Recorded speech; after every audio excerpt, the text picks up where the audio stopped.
Замисляли ли сме се някога какво всъщност се случва, когато изпратим имейл или гледаме видео?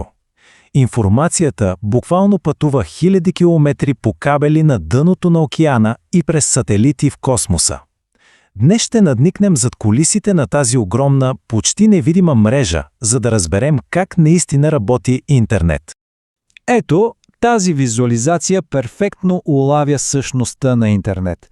Това не е просто някаква технология, а една глобална връзка, която ни обединява всички, без значение в коя точка на планетата се намираме.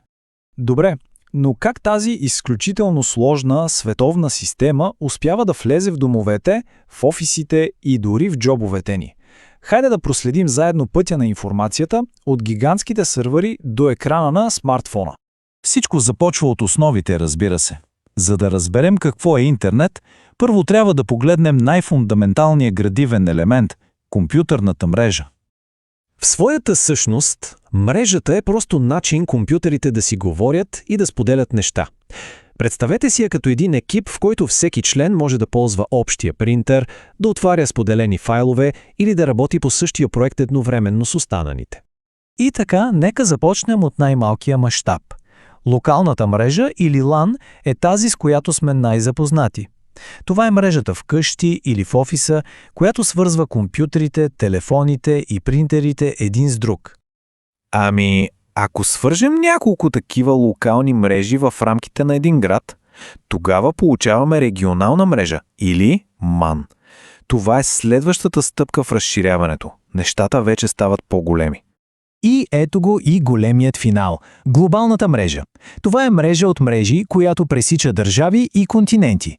Буквално хиляди километри кабели по дъното на океана свързват всичко в едно – глобално дигитално село. След като видяхме тези различни мащаби, вече става много по-лесно да дадем точно определение. Защото интернет е най-добрият и, разбира се, най-големият пример за един от тези типове мрежи. Казано по най-простия начин, интернет е точно това – най-голямата глобална мрежа или LAN, която съществува. Това е онази гигантска структура, която свързва милиарди по-малки локални и регионални мрежи по целия свят. Ето това е може би най-уникалното нещо в интернет – неговата децентрализирана природа. Няма един единствен шеф или централен контролен пункт. Вместо иерархия имаме мрежа от равноправни участници. И точно това позволява на системата да расте органично и да е невероятно устойчива. Ако една част от мрежата се повреди, трафика просто си намира друг път. Добре, значи интернет е инфраструктурата. Това са кабелите, рутерите, сървърите, пътищата. А сега да видим коя е най-популярната услуга, която се движи по тези пътища. Това е световната мрежа или World Wide Web. Всичко се надгражда едно върху друго, като конструктор. Започваме с хипертекст.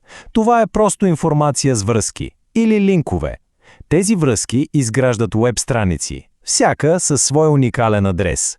Когато съберем група страници на едно място, получаваме уебсайт. А за да видим всичко това, ни трябва уеб-браузър. И така, разбрахме какво е интернет и какво е уеб. Но как на практика се свързват нашите устройства към цялата тази масивна глобална система? Тук на сцената излизат доставчиците на интернет услуги, или ISP. Можем да си ги представим като портал или мост, който свързва нашата малка локална мрежа у дома с огромната глобална мрежа на интернет. Те са нашият билет за вход.